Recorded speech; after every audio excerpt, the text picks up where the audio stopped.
গোপালগঞ্জের সন্তান এএসপি পলাশ সাহার অকালে বিদায় নেওয়ার ঘটনা সারা দেশ নাড়িয়ে দিয়েছে। সামনে এসেছে বউ শাশুড়ির দ্বন্দ্ব, যা ঘিরে কত না কথা, আলোচনা সমালোচনার তেল। অথচ পলাশের পরিবারের উপর দিয়ে কী ধরনের যন্ত্রণার ঝড় বয়ে যাচ্ছে তার খবর কি কেউ রাখেন? স্বপ্নের মতো জীবন হওয়ার কথা যাদের, তারা এখন প্রশ্নবাণে বিদ্ধ। দিন নেই, রাত নেই, সাংবাদিক ও ইউটিউবারদের হানায় অতিষ্ঠ তাদের জীবন। এএসপি পলাশ সাহার বড় ভাই লিটন সাহা দেশবাসীর প্রতি মিনতি জানিয়ে বলেছেন, যথেষ্ট হয়েছে, এবার আমাদের বাঁচতে দিন।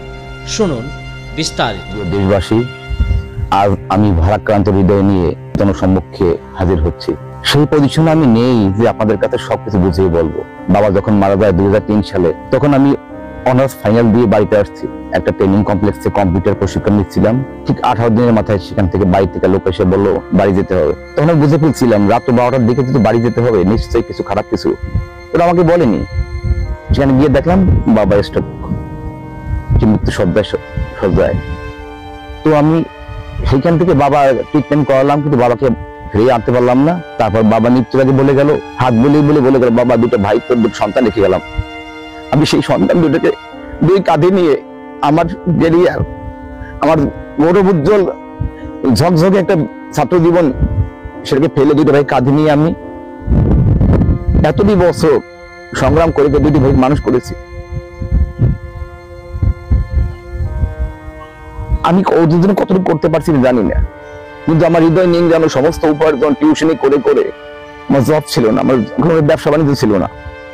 নিজের বাড়ি ফেলে মামা বাড়ি এসে আশ্রয় নিয়ে সেখান থেকে ভাড়া বাসায় থেকেও ভাই দুটোকে মানুষ করছিলাম, কিন্তু শেষ রক্ষা হলো না। আমার প্রাণ প্রিয় ভাই আমাকে ছেড়ে চলে যায়।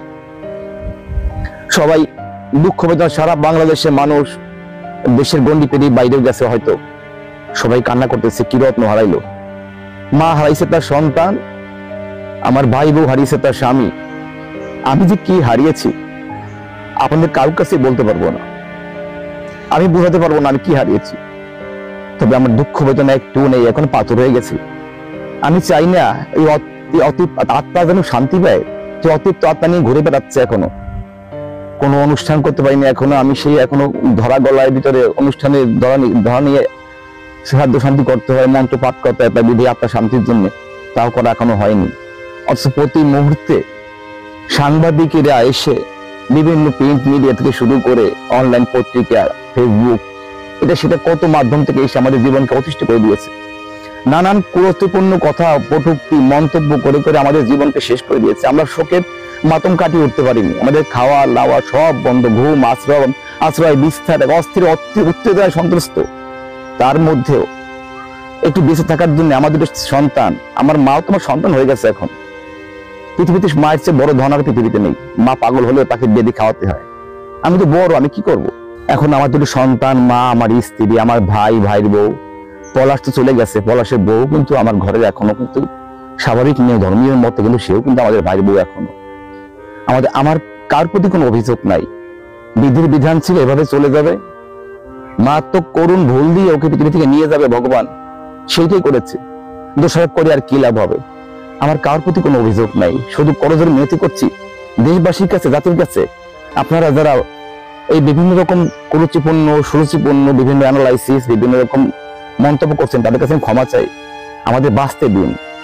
আমরা কি হারিয়েছি আপনারা হয়তো অনুভব করেন, কিন্তু এভাবে না করে সান্ত্বনা দিয়ে যাতে দুইটা পরিবার ভালো থাকতে পারে, মেয়েটাও যেন সদ্গতি হয়, আমার ভাই যেন আত্মার শান্তি পায়, আর আমাদের বেঁচে আছি পৃথিবীতে, আমার ভাই দ্বারা মাকে নিয়ে বাঁচতে পারি, তার ব্যবস্থা আপনারা করবেন, এই দৃঢ় প্রত্যয় রাখি। আমি আবারও ক্ষমা চাই। ওয়ালটন আবারও মিলিনিয়ার অফারে ওয়ালটন ফ্রিজ কিনে আপনিও হয়ে যেতে পারেন মিলিয়নিয়ার।